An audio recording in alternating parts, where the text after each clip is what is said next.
نعم بغراس الأخلاق مدرسة صاغت أخلاقي النور بجنتها في كتاب لسان الخلاق بصحبة أزهار. اسی لیے جب ملک کی آزادی کی جنگ چھیڑی گئی تو آگے آگے مسلمان تھے، علماء تھے، جمعیت علماء ہند کے فاؤنڈر مولانا محمود حسن دیوبندی تھے، اور پیچھے پیچھے ایک طرف ہندو تھے، دوسری طرف سکھ تھے، تیسری طرف عیسائی تھے، اور سب نے قدم سے قدم بڑھا کر اس دیش کو آزادی دلانے میں اپنا بھرپور کردار ادا کیا۔ جب ہندو، مسلم، سکھ، عیسائی ایک پلیٹ فارم پر آ کر انگریزوں سے ٹکر لینے کے لیے میدان میں آ گئے تو اس انگریز جیسی طاقت کو بھی اس دیش سے بستر بوریا گول کرنے پر مجبور ہونا پڑا اور ہمارا دیش آزاد ہے۔ لیکن مسلمانوں، ہندوؤں اور ایڈمنسٹریشن کے لوگوں، میں آپ سے یہ کہنا چاہتا ہوں کہ دیش سے گورے چلے گئے، دیش سے انگریز چلے گئے، مگر انگریز کا جوتا چاٹنے والے آج بھی کچھ لوگ اس دیش میں موجود ہیں۔ تو اس دیش کو پھر سے غلامی کی زنجیروں میں جکڑنا چاہیے۔ اور میرے دوستوں اور ساتھیوں، ہندو، مسلمان، سکھ اور عیسائی کے درمیان نفرت کی دیواریں کھڑی کرنے والے اس دیش کے وفادار نہیں، اس دیش کے غدار۔ ہمیں ان سے ہوشیار رہنا چاہیے اور ہمیں دیش میں پیار و محبت اور امن و امان کے نعرے کو بلند کرنا ہے۔ جب تک پیار و محبت اور امن و امان باقی رہے گا، ہمارے دیش کو کوئی آنکھ اٹھا کر دیکھنے کی طاقت نہیں رہ سکتی۔ جو لوگ فرقہ پرستی کی باتیں کرتے ہیں اور جمہوریت کے نظام کو کھوکھلا کرنا چاہتے ہیں، وہ در حقیقت دیش کو پھر سے غلامی کی زنجیروں میں جکڑ دینا چاہتے ہیں۔ میں آپ سے پوچھتا ہوں، کیا آپ اپنے دیش کو پھر سے غلام بنتا دیکھ سکتے ہو؟ تو آؤ ہم یہ عزم کریں کہ ہم فرقہ پرست طاقتوں کو کبھی کامیاب نہیں ہونے دیں گے انشاءاللہ۔ چاہے فرقہ پرستی کی آواز ہندو اٹھائے، چاہے مسلمان اٹھائے، چاہے سکھ اٹھائے، چاہے ہندو، یاد رکھو جو فرقہ پرستی کی بات کرے گا ہمارا اس سے کوئی رشتہ ناتا نہیں ہے، ہم اس کی وکالت اپنے سامنے آئے۔ ہم یہ سمجھتے ہیں کہ ہندوؤں میں بھی کچھ گٹ ایسے ہیں جو فرقہ پرستی کی باتیں کرتے ہیں، اور مسلمانوں میں بھی کچھ گٹ ایسے ہیں جو فرقہ پرستی کی باتیں کر کے اس ملک کے امن و امان والی فضا میں زہر گھولنے کا کام کرتے ہیں۔ ہم انہیں کسی قیمت پر کامیاب نہیں ہونے دیں گے۔ یاد رکھو مسلمانوں، میں تم سے ایک بات کہتا ہوں، میں نے بچپن میں ایک واقعہ پڑھا تھا، اور میں آج دیکھتا ہوں کہ جو موجودہ ماحول ہے اس میں اس واقعے کی بڑی اہمیت ہے۔ میں نے بچپن میں ایک کتاب میں قصہ پڑھا تھا کہ لکھنے والا لکھتا ہے کہ میرے پڑوس میں ایک ہندو تھا، کچھ لوگوں نے اس کے گھر پہ حملہ کیا، وہاں سے چیخ و پکار کی آواز آتی رہی۔ میں اپنے گھر میں آرام سے بیٹھا رہا اور یہ سوچتا رہا کہ وہ تو ہندو ہے، اگر وہ پٹ رہا ہے تو پٹنے تو میرے اوپر کیا اثر پڑتا ہے۔ کچھ دن کے بعد پڑوس میں جو سکھ تھا اس کے گھر پہ حملہ ہوا، وہاں سے چیخ و پکار کی آواز آئی۔ میں اپنے گھر بیٹھا رہا کہ سکھ ہے، پٹ رہا ہے، پٹنے تو میرے اوپر کیا اثر ہوتا ہے۔ کچھ دنوں کے بعد میرے پڑوس میں ایک عیسائی تھا، اس کے گھر پہ حملہ ہوا، چیخ و پکار کی آواز آئی۔ میں نہیں بولا کچھ کہ عیسائی پٹ رہا ہے، پٹنے تو مجھے کیا لینا۔ چند ہی روز گزرے تھے کہ میرے گھر پہ حملہ ہوا۔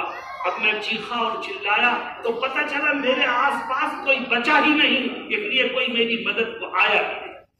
مسلمانوں، اگر ہندو، مسلم، سکھ، عیسائی آپس میں مل کے رہیں گے تو ہم سب ایک دوسرے کی مدد کے لیے پورے وقت پر آنے کو تیار دکھائیں، اور اگر مل کے نہیں رہو گے تو یاد رکھو پورا وقت آج اگر مسلمانوں پر ہے تو کل ہندوؤں پر بھی آ سکتا ہے، سکھوں پر بھی آ سکتا ہے، عیسائیوں پر بھی آ سکتا ہے۔ اور میں کھل کے یہ بات کہتا ہوں کہ فرقہ پرست طاقتیں صرف مسلمانوں ہی کی دشمن نہیں ہیں، وہ ہندوؤں کی بھی دشمن ہے، وہ سکھوں کی بھی دشمن ہے، وہ عیسائیوں کی بھی دشمن ہے، وہ اس دیش کی دشمن ہے۔ اگر ہم سب ایک جٹ ہو کے کھڑے ہوئے اور پیار و محبت کے ساتھ گلے ملتے رہے تو انشاءاللہ ہمیں برباد کرنے والی طاقتیں بھی کبھی کامیاب نہیں ہو سکیں۔ مسلمانوں، میں ان ادھیکاریوں کے سامنے ایک واقعہ ذکر کرتا ہوں۔ میں مہاراشٹر کے ایک شہر میں گیا، ابھی 2 سال پہلے کی بات۔ وہاں IS کا بڑا نام ہو رہا تھا اور مسلم نوجوانوں کو گرفتار کیا جا رہا تھا۔ تو وہاں کی جمعیت نے ایک پروگرام آرگنائز کیا اور مجھے بلایا اور کہا کہ آپ داعش پر بولیے گا اور مسلمان جوانوں کو بتائیے گا کہ داعش کی حیثیت کیا ہے۔ مسلمان بہت بڑی تعداد میں تھے اور اتفاق سے جب میں اسٹیج پر پہنچا تو پورا ایڈمنسٹریشن بھی وہاں موجود تھا، کیونکہ موضوع بہت گرم تھا IS کا۔ میں نے گفتگو کرتے ہوئے مسلم نوجوانوں سے کہا کہ سن لو کان کھول کے، IS کے نام سے جو لوگ دنیا میں دہشت پھیلا رہے ہیں ان کا اسلام سے کوئی تعلق نہیں۔ اگر وہ اسلام کا نام لے رہے ہیں تو مسلمانوں سن لو، وہ اسلام کی پیشانی پر کلنک ہے، کیونکہ اسلام معصوموں کو مارنے کی اجازت نہیں دیتا، اسلام کسی کی عزت سے کھلواڑ کرنے کی اجازت نہیں دیتا، اسلام معصوموں کا خون بہانے کی اجازت نہیں دیتا۔ جو لوگ اسلام کا نام لے کر انسانیت کو نقصان پہنچاتے ہیں وہ اسلام کے وفادار نہیں، اسلام کے دشمن ہیں۔ اس لیے مسلمانوں IS سے اپنے رشتوں ناطوں کو کبھی جوڑنے کا تصور بھی مت کرنا، کیونکہ وہ اسلام کا نام لے کر کے اسلام کی روایات کو ختم کرنے اور اس کی تعلیمات کو ختم کرنے کی کوشش کر رہا ہے۔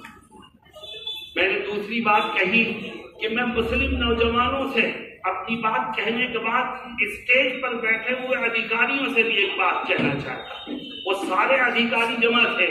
میں نے ان ادھیکاریوں سے کہا کہ جو IS کا ایجنٹ ہے آپ اسے پکڑیے، سزا دیجیے اور دیش کو اس کی الٹی سیدھی حرکتوں سے بچائیے، لیکن اگر آپ میں سے کوئی کسی معصوم کو صرف پروموشن کے لیے، صرف اپنی ملازمت میں ترقی حاصل کرنے کے لیے کسی بے گناہ کو IS کا ایجنٹ بنا کے پیش کرے گا تو یاد رکھیے وہ بھی بھگتے گا، اس کی نسلیں بھی۔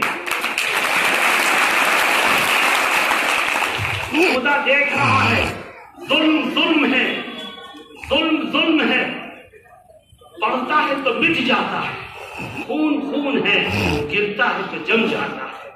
یاد رکھیے اس دیش میں ظلم نہ چلا ہے نہ چلے گا، لیکن میں اپنے مسلمان بھائیوں سے کہتا ہوں کہ آپ اپنے آپ کو قابو میں رکھیں، آپ پیار اور محبت کی باتوں کو عام کرنے کی کوشش کیجیے۔ کبھی کسی بات کو سن کر، کبھی کسی واقعے کو دیکھ کر، کبھی کسی حادثے کو پیش آنے پر آپ کے من میں غصہ پیدا ہوتا ہو، آپ کو کے جذبات بھڑکتے ہوں گے، لیکن کامیاب وہ شخص ہے جو غصے کو قابو میں کرے، جو اپنے جذبات کو کنٹرول میں رکھے، اور جو آؤٹ آف کنٹرول ہو جاتا ہے وہ خود بھی نقصان اٹھاتا ہے اور اپنی قوم کے لیے بھی نقصان کا ذریعہ بنتا ہے۔ یہ آج حکومت پر جو لوگ بیٹھے ہیں وہ ہمارے صبر کا امتحان لے رہے ہیں۔ آؤ ہم ان کو بتا دیں کہ ہم صبر کے پہاڑ ہیں، انشاءاللہ صبر کا دامن نہ ہاتھ سے چھوٹا ہے نہ چھوٹے گا، کیونکہ ہمارے خدا نے ہمیں یہ میں نے وہ کیونکہ ہمارے خدا نے ہم کو یہ حکم دیا ہے کہ صبر کرو، یہاں تک صبر کرو کہ تمہیں اگر بدلہ دینا پڑے ظالم کو تو ظالم کو بدلہ، برائی کا بدلہ بھلائی میں دینے کی کوشش۔